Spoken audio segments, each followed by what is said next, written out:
Clay? Clay! Ate! Ate Clay! Clay! Ano ba nangyayari sa batang yun? Talagang nag-aalala na ako. Bakit, Mars? Napagalitan mo ba si Clay? Baka naman nagtampo na. Medyo napagsabihan ko. Kuya Mars, baka naglayas yun. Hindi gagawin ng anak ko yun. Iniwan yung cellphone, no? Yung naglalayas bang iniiwan ng cellphone? Baka iniwan talaga. Oo nga. Ganun naman talaga ang mga kabataan ngayon. Kakaiba ang mga isip.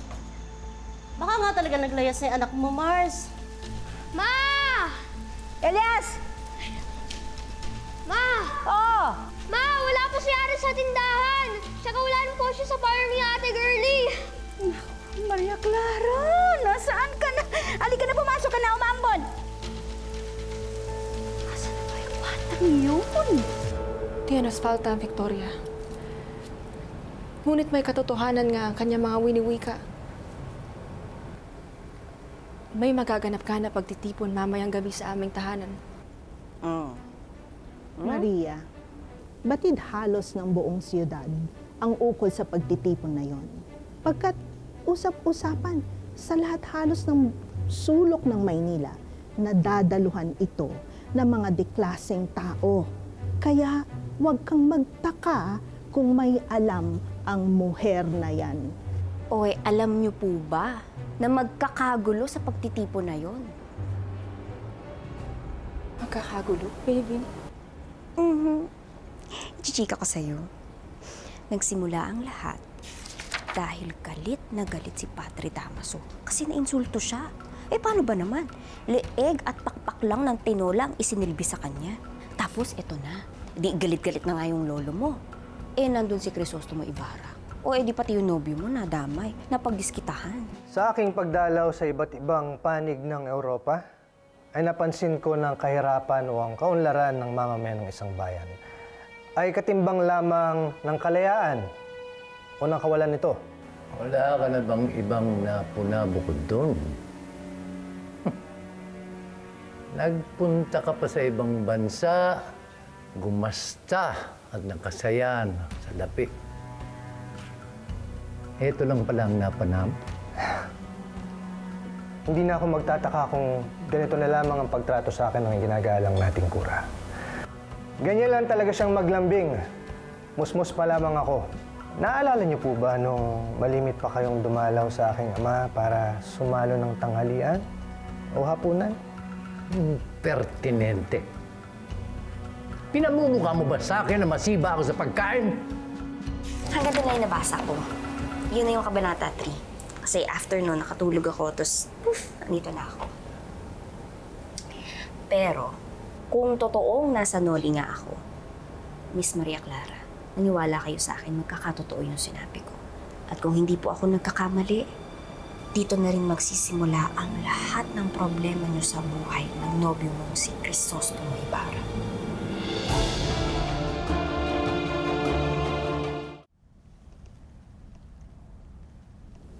Senyorita Maria, maniwala ka. Nasisiraan na nga ata siya ng bait. Sister, bakit bang init ng dugo niyo sa akin?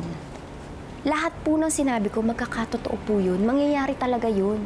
Kung gusto niyo, magpustahan pa po tayo eh.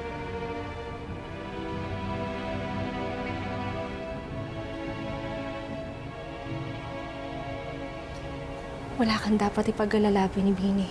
Naniniwala ako sa'yo. Thank you.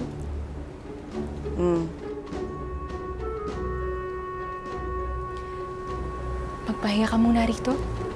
Ipaghahanda ka lang namin na makakain. Ay, sige. Salamat. Madre, tayo na ho.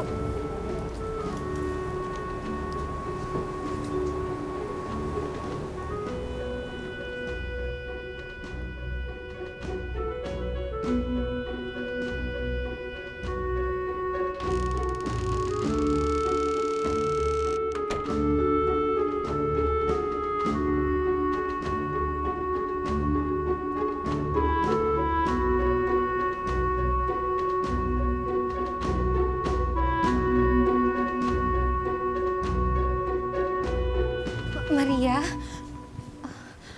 huwag mong sabihing naniniwala ka sa estrangherang iyon. Oo nga, Maria. Lubang nababahala ako sa katinoan niya. O kawalan nito. Ako man. Tama. Ikaw, Maria, ano sa palagay mo?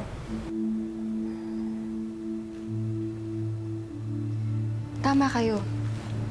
Maging ako ay hindi din ako naniniwala sa kanyang mga winikan. Sa palagay ko nga ay totoo nga tinakasan na siya ng bait. Diyos mio, ako'y natatakot tuloy sa kanya. Huwag, Senyorita Victoria, pagkat ang kailangan ni Mestiza de Sangle ay tulong. Tama ho kayo, Madre. Kaya, por favor, ipahanda niyo na ho ang karwahe ng Beaterio. Kailangan akong madala ng pobreng babaeng iyon sa ospital psikiatriko upang magamot ng dalubhasang doktor ang kanyang pag-iisip. Si. Masusunod. Psikiatriko? At patatalin ako sa mental? Ano gagawin ko? Tita, ayun na nga po. Wala rin po sa school si Clay. Hindi po siya pumasok kanina eh. Diyos ko, akala ko may sakit. Nawawala na pala siya. Ayun na nga. Asan ba yung batang yun? Hindi naman siya ganito eh. Tuwing nagtatampo sa akin o masama ang loob sa akin, hindi yan basta-basta naglalayas eh. Saan nga nagpunta? Nasaan? Talagang papatayin ako sa pag-aalala, no? Tita, relax lang po. Hayaan niyo po. Tutulungan ko po kayo sa paghanap ni Clay. Promise po. Salamat. Kung nasaan siya, sana lang talaga nasa mabuting lagay siya. Yun lang ang wini-wish ko. Lord, huwag niyo naman pabayaan ang anak ko. Ha? Tahan na po.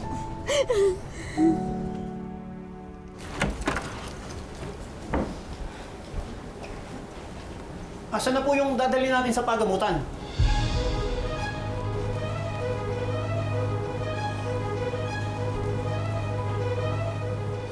Wala na siya, Madre.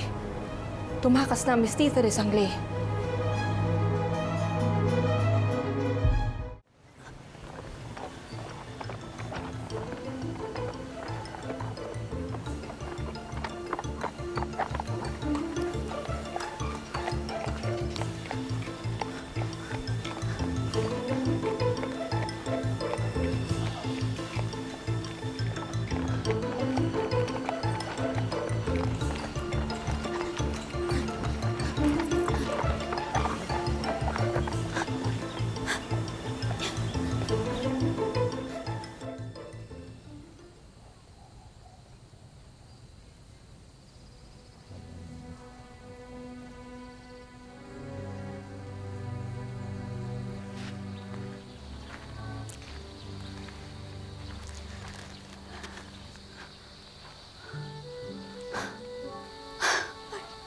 Thank you, Lord.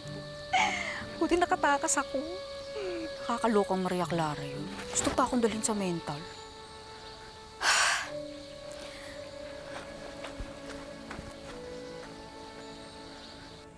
Mika. Naman po, Padre! Naman na po ko na po, Maria!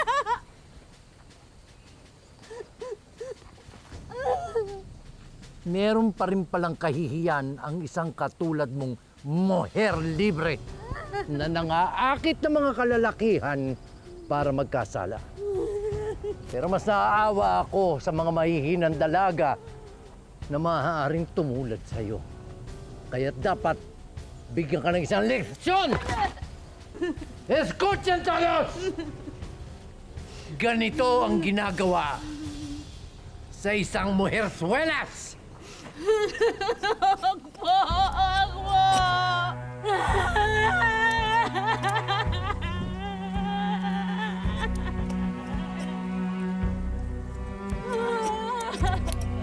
¡Cállate!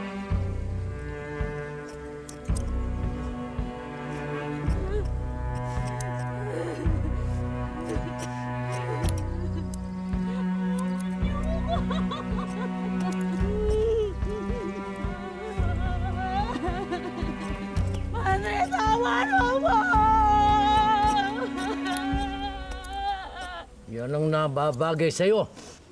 Yan ang ginagawa sa isang babae na parang kalapating mababa ang lipad.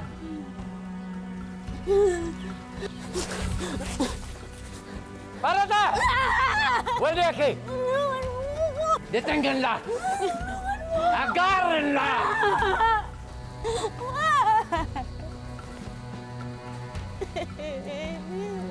Termina con ele. Kayo na ang bahala sa kanya. Si Padre Damaso.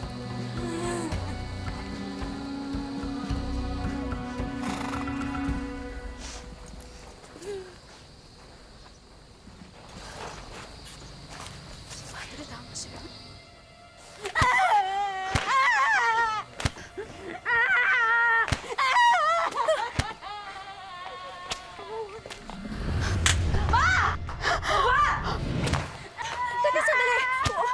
Wala po bang tutulong sa kanya? Ate, tulungan niyo po ako. Awatin natin sila! Ate!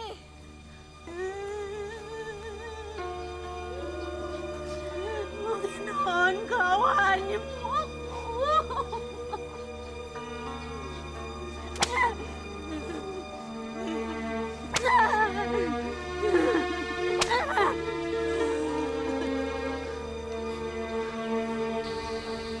Diyos ko, hindi ko na kaya to. Naalala ko si Mama sa kanya. Pag mahal mo ang isang tao, dapat hindi mo sinasaktan.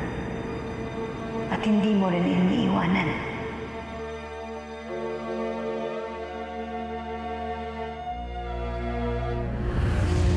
Lord, kayo nang bahala sa akin, ha? Huwag. Kung ayaw mong saktan ka ng mga Gwardiya Sibil. Mr. Torres.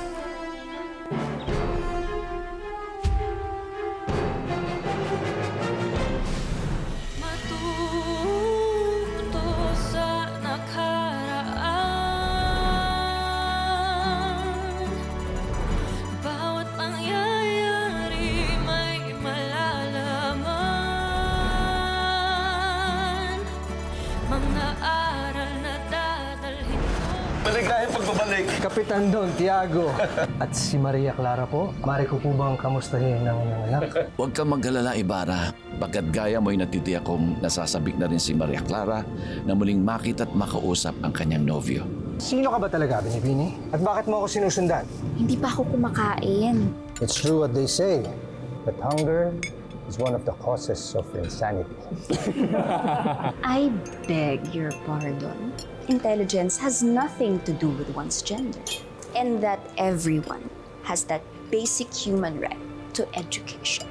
Di yata't malawak ang iyong kabatiran sa wikang Angles. Oh, but of course. Nandito pala ako rin ng San Diego. Kumusta, Padre?